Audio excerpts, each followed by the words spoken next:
या सगळ्या गोष्टींवर, विकासावर परिणामकारक जर कुठली सगळ्यात मोठी बाब असेल तर ती म्हणजे महानगरपालिकेतली टक्केवारी. काहीही झालं तरी आम्ही 1 रुपया सुद्धा टक्केवारीचं समर्थन करणार नाही. कुठल्याही कामात महानगरपालिकेचं कुठलंही छोटं मोठं काम असेल, रस्त्यापासून, गटरीपासून, परवानगी देण्यापासून, दाखले देण्यापासून, कुठलंही काम असू दे, आम्ही 1% सुद्धा भ्रष्टाचाराला पाठीशी घालणार नाही. शपथपत्रावरती लिहून देतो आहे की मतदारांना शपथपत्रावर लिहून देतो आहे की माझा कोणत्याही प्रकारचा अवैध धंदा नाही, कोणत्याही कामात 1 रुपयाचाही भ्रष्टाचार करणार नाही, कोणत्याही कामात 1 रुपयाचाही प्रचार करणार नाही, महापालिकेच्या कुठल्याही कर्मचाऱ्याला शिवीगाळ करणार नाही.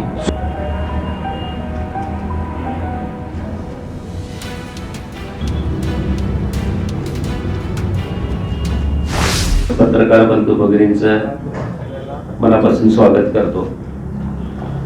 कोल्हापूर महानगरपालिकेची रणधुमाळी कशा पद्धतीनं सुरू आहे हे आमच्यापेक्षा तुम्हाला जास्त माहीत आहे.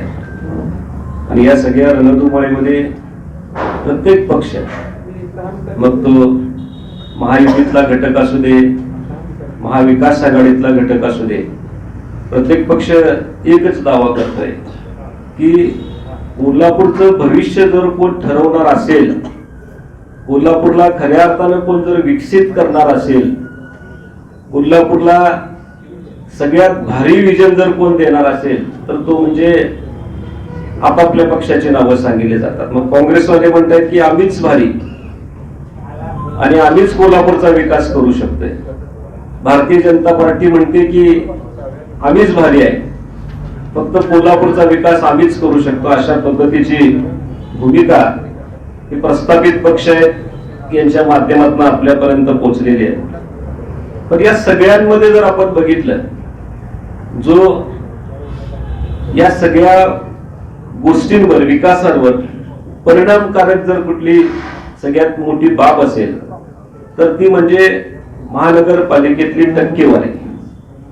हे आमचं तर जाहीरपणे खुलं आव्हान आहे, जोपर्यंत महानगरपालिकेतली टक्केवारी संपणार नाही तोपर्यंत कोणत्याही पद्धतीची विकास कामं होणार नाही. त्याचं कारण आहे, आम्ही सातत्यानं 100 कोटी रुपये मंजूर झाले रस्त्यांसाठी, त्याच्यातली टक्केवारी तुमच्या माध्यमातून लोकांच्या पर्यंत आम्ही सातत्यानं पोहोचवत आलोय.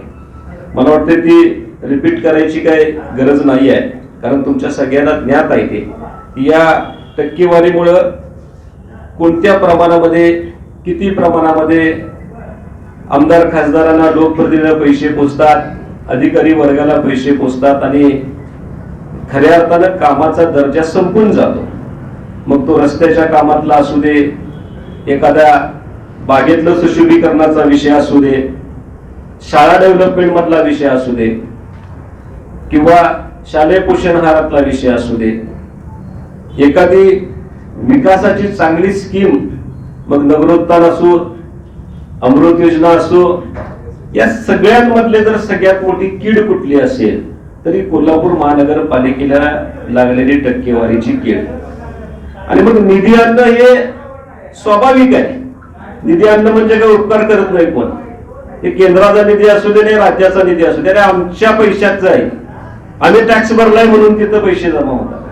आम्ही इन्कम टॅक्स भरतोय, आम्ही जीएसटी भरतोय, आम्ही प्रोफेशनल टॅक्स भरतोय, आम्ही घरपाळा भरतोय, आम्ही पाणीपट्टी भरतोय, म्हणून तिथं पैसे जमा होतात आणि ते पैसे आपल्याला मिळणार आहे. त्यामुळे निधी आणणं हा काय मोठा विषय नाही आहे. कुठल्याही पक्षाने जर असं म्हटलं की आम्ही आहे म्हणून निधी आणतो, अरे आम्ही तुमच्या घशातनं निधी ओढून काढू, एवढी धमक पार्टीमध्ये, पार्टीच्या कार्यकर्त्यांमध्ये. त्यामुळे तो मोठा विषय नाही आहे. निधी वापरणार कसा, निधी वापरणार कसा याच्याबद्दलचा हा मोठा गंभीर विषय आहे. कारण तुम्हाला सगळ्यांना माहित आहे, प्रत्येकाचं पाकिट ठरलंय, प्रत्येकाचं टक्केवारी ठरले, आणि ही जोपर्यंत टक्केवारी संपत नाही तोपर्यंत महानगरपालिकेचा विकास होऊ शकत नाही, अशी आमची ठाम धारणा आहे. आणि हाच मूळ प्रॉब्लेम आहे, दुसरा या कुठलाही महानगरपालिकेचा प्रॉब्लेम नाही आहे.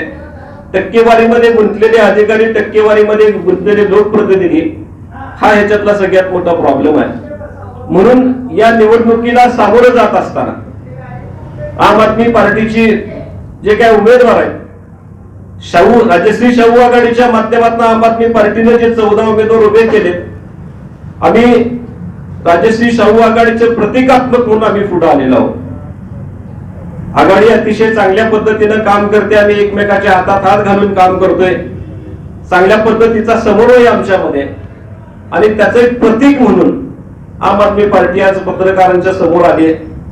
आणि तुमच्या माध्यमातून आम्हाला सांगायचं आहे, आम्ही जाहीरनामा तर देणारच आहे 1-2 दिवसामध्ये, पण आम्ही शपथपत्र आज तुमच्या समोर मांडतोय आणि ते मतदारांपर्यंत पोहोचवावं. या शपथपत्राला आम्ही स्टिकअप राहणार आहे. त्या शपथपत्रामध्ये नमूद केले आम्ही की कोणत्याही परिस्थितीमध्ये काही झालं तरी आम्ही 1 रुपया सुद्धा टक्केवारीचं समर्थन करणार नाही. कुठल्याही कामात महानगरपालिकेचं कुठलंही छोटं मोठं काम असेल, रस्त्यापासून, गटरीपासून, परवानगी देण्यापासून, दाखले देण्यापासून, कुठलंही काम असू दे, आम्ही 1% सुद्धा भ्रष्टाचाराला पाठीशी घालणार नाही. याचं ठामपणे आम्हाला पत्रकार बंधूंच्या माध्यमातून मतदारांपर्यंत पोहोचवायचं आहे की आम आदमी पार्टी टक्केवारीच्या विरोधामध्ये आहे, आम आदमी पार्टी ही भ्रष्टाचाराच्या विरोधामध्ये आहे, आणि आम आदमी पार्टी या दोन्ही गोष्टीला स्टिकअप राहणार. आम आदमी पार्टीचा निवडून आलेला कुठलाही नगरसेवक लाचार होणार नाही, तो पक्ष बदलून दुसरीकडे कुठे जाणार नाही. अशा पद्धतीचा स्टॅम्प, अशा पद्धतीचं शपथपत्र, म्हणजे ज्याच्यावर तहसीलदार साहेबांची सही आहे, असं शपथपत्र आम्ही आज तुमच्या समोर घोषित करणार आहोत की आम आदमी पार्टीला एक संधी मतदारांनी देऊन बघावी. आम आदमी पार्टीला या राजश्री शाहू आघाडीच्या उमेदवारांना कोल्हापूरकरांनी एक संधी देऊन बघावी, आणि मग कोल्हापूरचा विकास कसा होत नाही ते आम्ही बघतो. मग कोल्हापूरमध्ये टक्केवारी कशी संपत नाही ते आम्ही बघतो. मग कोल्हापूरच्या महानगरपालिकेला लागलेली भ्रष्टाचाराची कीड ती कशी संपत नाही ते आम्ही बघतो. आणि अशा पद्धतीची भूमिका आपल्या पत्रकार बंधूंच्या माध्यमातून कोल्हापूरच्या सर्वच मतदारांसमोर जावी अशी आमची प्रामाणिक इच्छा आहे.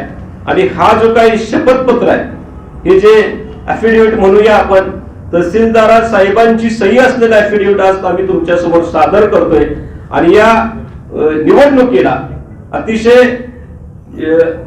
करप्शन फ्री म्हणूया, भ्रष्टाचार मुक्त वातावरणाचं आम्ही जाहीर करून या निवडणुकीला आम्ही सामोरं जातोय, असे घोषणा मी आज आपल्या पत्रकार बंधूंच्या समोर करत आहे. घोषणापत्राचं वाचन उत्तम करतील, त्याच्या पाठोपाठ आम्ही सगळीच मंडळी या घोषणापत्राच्या पाठोपाठ आम्ही वाचन करू. त्याच्यानंतर मग एक घोषणापत्राचा फोटो आम्ही देतो तुम्हाला, आणि त्याच्यानंतर आपण प्रश्न विचारू शकताय पुढे.